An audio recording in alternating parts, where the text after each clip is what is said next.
It's deceptively difficult to make that kind of a film. You tramped all the way from Minnesota. Why is that? I wanted to catch a spark.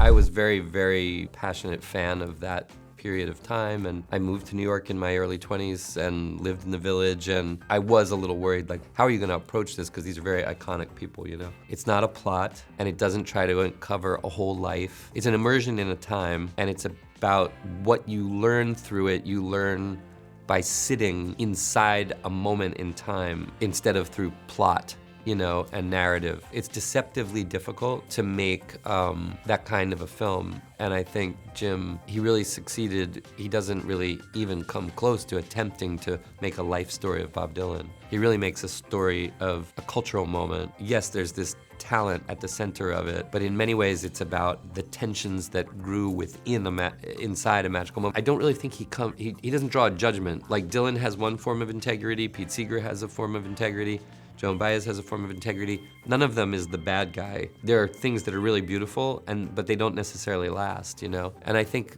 all of that, it's hard to make that kind of a movie as a director when you're really young. I feel like there's a maturity to that I think is really beautiful. As I listened to Jim talk about all of this, I thought, this is very interesting. He's on to something very profound, I think. Jim and I sort of have the same mentor, the Czech filmmaker Milos Forman. He was Jim's teacher at film school, and Milos was kind of my mentor when I worked with him. And I feel like it has a lot of what I love the most about Milos Forman's films too.